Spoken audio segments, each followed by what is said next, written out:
होने के बाद बाइक का ना सेल्फ काम करता है, ना ही किक काम करता है, कोई चीज से बाइक स्टार्ट नहीं होता है। जब तो गैस फिर से आप लोगों का स्वागत है एक नई वीडियो में। ये है मेरे पास देखिए बजाज कंपनी का पल्सर 125 सीसी BS6 मॉडल का बाइक है। बट BS6 में कार्बोरेटर वाला बाइक है। तो आप लोग सोचे कि BS6 बाइक में तो फ्यूल पंप लगा है और इसमें कार्बोरेटर, भाई कार्बोरेटर में ये नॉर्मल कार्बोरेटर ने इलेक्ट्रिक कार्बोरेटर लगा है।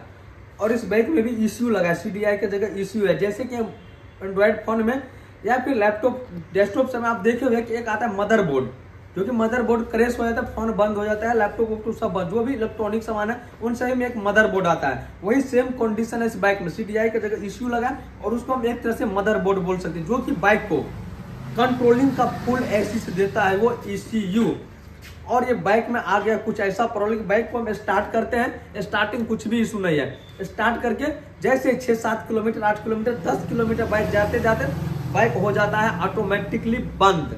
जैसे बाइक बंद होगा फिर आपको यहाँ 30 से 35 मिनट रुकिए, उसके बाद बाइक स्टार्ट होगा। या नहीं तो दूसरा मेथड ये है, बाइक में एक यहाँ पे लगा है फ्यूज बॉक्स, जिसमें एक 10 एम्पियर का फ्यूज है, एक 15 एम्पियर का फ्यूज है। जो 15 एम्पियर का मैन फ्यूज है, उस फ्यूज को बाहर निकाल के फिर से फ्यूज डालिए, बाइक तुरंत स्टार्ट हो जाएगा। यानी कि ये जो फ्यूज है वो ECU को सिग्नल देता है, करंट देता है, बट ECU का करंट कट ऑफ होना चाहिए। जैसे बाइक जो बंद होगा तो उस टाइम ECU हिट हो जाता है, ECU हिट करके बाइक बंद होता है 10 किलोमीटर चलने के बाद।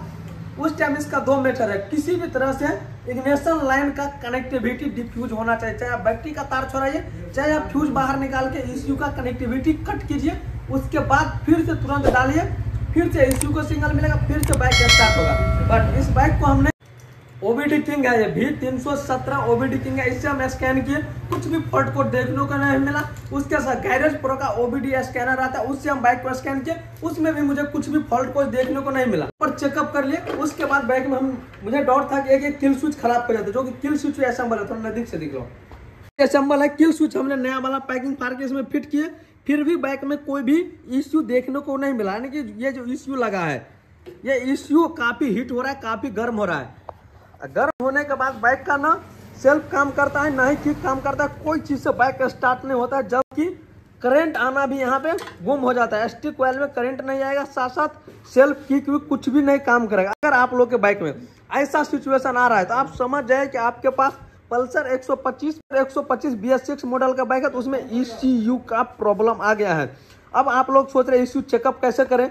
ECU चेकअप करने के लिए 2 ही मेथड है, या तो आपके पास दूसरा कोई बाइक है उससे ECU ओपन करके इस बाइक में फिट कीजिए, वो चेकअप हो जाएगा। दूसरा मेथड है कि आपको बाइक को service centre, near by service centre visit करना पड़ेगा। बाइक का नया ECU सर्विस सेंटर से ला करके इसमें फिट कर देंगे तो बाइक स्टार्ट नहीं होगा, क्योंकि बिल्कुल प्लेन रहता है ECU। उस ECU में सर्विस सेंटर से वेरीफाइड OBD स्कैनर से इसको करना पड़ेगा कोडिंग के बाद फ्लशिंग व्लशिंग करके उसके बाद नया ECU काम करेगा, उसके बाद स्टार्ट होगा।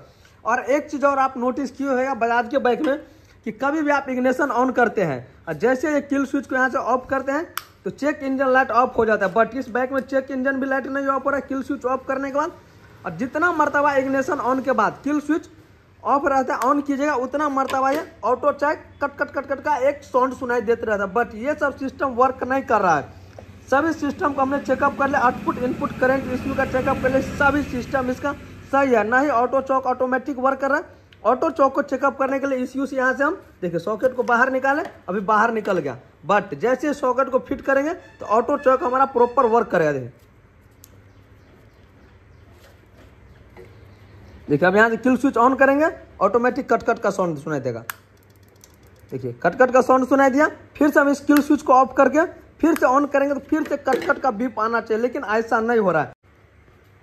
ऐसा प्रॉब्लम आ रहा है आपके बाइक में, करंट आ रहा है, बाइक ओवर मिसिंग कर रहा है, झटका दे रहा है, भक कर रहा है, स्टार्टिंग का काफी इशू है, बार बार फ्यूज कट रहा है, तो उस टाइम वायरिंग फॉल्ट होगा। अगर बाइक चलते वक्त कुछ देर चलने के बाद बाइक बंद हो गया, फिर से बैटरी का डिफ्यूज कर रहे हैं, या फिर फ्यूज बाहर निकाल के, या फिर फ्यूज बाहर निकालने के बाद स्टार्ट हो रहा है, या आधा घंटा 15 मिनट 20 मिनट 30 मिनट रुकने के बाद बाइक स्टार्ट हो रहा है, तो आप समझ जाए कि आपके बाइक में ECU का फॉल्ट है। आपको ECU near by service centre he replace करेगा, ना कि कोई गैरेज रिप्लेस करेगा। बट मुझे एक अच्छा कंपनी से बात हुआ है, जो कंपनी बोला है कि आपको हम इसका स्पेशल ट्रेनिंग देंगे, जिसमें आप ECU सर्विस सेंटर से लाकर खुद अपने वर्कशॉप पे कोडिंग कर सकते हैं, इसको रिफ्रेश कर सकते हैं और अपने वर्कशॉप पे ECU रिप्लेस कर सकते हैं।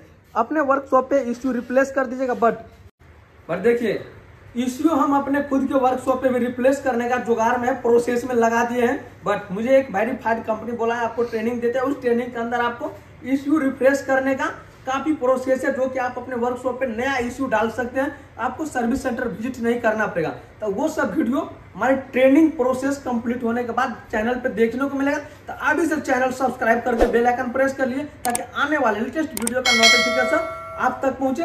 अब बहुत जल्द हमारे चैनल पर BS6 के रिलेटिव एडवांस टेक्नोलॉजी के साथ वीडियो आते रहेगा, तो आप लोग चैनल सब्सक्राइब कर लीजिए, क्योंकि अब जो है मार्केट में BS6 बाइक सबसे ज्यादा है। अब मुझे BS6 बाइक के रिलेटिव काफी अनुभव है, काफी एक्सपीरियंस भी है, ऐसा नहीं है। बट ये सब देखते हुए कंपनी मुझे बोला कि आपको हम अलग से स्पेशल ट्रेनिंग देंगे, आप आ जाइए हमारे वर्कशॉप विजिट कीजिए। बस कुछ दिन का ट्रेनिंग है, ट्रेनिंग कंप्लीट फिर से हम अपने वर्कशॉप पे BS6 बाइक का कुछ अलग प्रोसेस में काम स्टार्ट कर देंगे। इसको रिप्लेस करने के लिए नियर बाय सर्विस सेंटर, जो बजाज का वेरीफाइड सर्विस सेंटर है, एजेंसी है, वहां पे जाएगा, इश्यू रिप्लेस कर देगा। 3000 से 3500 में इसमें बजट आएगा। इश्यू रिप्लेस 2 से 3 मिनट का प्रोसेस है, लेकिन जाना कहाँ पड़ेगा? Service centre. ऐसे पिछले बार एक वीडियो ने दिखलाए थे, जो कि बाइक काफी मिसिंग कर रहे थे, स्टार्ट करते थे थ्रोटल नहीं काम कर रहा था। उस बाइक में भी आपको दिखलाए थे कि दूसरे बाइक से हम इश्यू ओपन करके डाले थे तो प्रॉब्लम सॉर्ट आउट हो गया था, जिसमें मुझे काफी कमेंट आया कि भैया कार्बोरेटर प्रॉब्लम। भाई उसमें कार्बोरेटर प्रॉब्लम नहीं था, जो कि आप लोग वीडियो फुल वॉच किए हुए तो देखे होइएगा कि हम दूसरे बाइक से इश्यू ट्रांसफर किए, प्रॉब्लम सॉर्ट आउट हो गया। और भी नॉलेजेबल कंटेंट के लिए चैनल सब्सक्राइब कर लीजिए।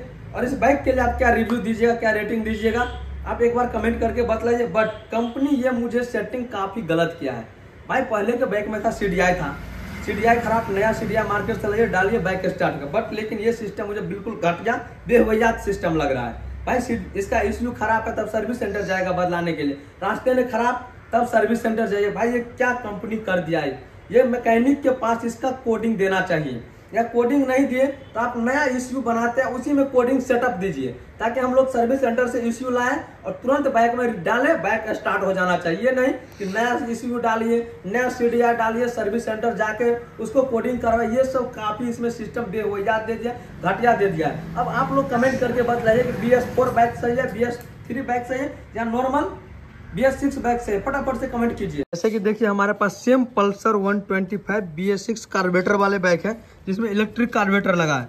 देखिए इग्निशन ऑन किए और अभी देखिए किल स्विच ऑन है। जैसे किल स्विच को ऑफ करेंगे, देखिए चेक इंजन लाइट ऑफ हो जाना चाहिए। लेकिन इससे पहले जो आपको वीडियो के अंदर दिख रहा था कि किल स्विच ऑफ करने के बाद भी चेक इंजन लाइट ऑफ नहीं हो रहा था, और जैसे ही किल स्विच ऑन करेंगे, देखिए चेक इंजन लाइट ब्लिंक किया और चौक से एक कट का साउंड सुनाई दिया। इस तरह से साउंड सुनाई दे रहा है तो आप समझ जाए कि आपके बाइक का इश्यू सही है। अगर किल स्विच ऑफ करने के बाद चेक इंजन लाइट ऑफ नहीं हो रहा है और किल स्विच ऑन करने के बाद कट का साउंड नहीं आ रहा है, तो उस टाइम आपको समझ जाना चाहिए कि आपके बाइक में ECU में प्रॉब्लम आ गया है। आपको near by service centre he visit करना पड़ेगा, इश्यू रिप्लेस करना पड़ेगा, अन्यथा आपका काम नहीं बनेगा, क्योंकि हम लोग अपने वर्कशॉप पे इश्यू रिप्लेस नहीं कर सकते।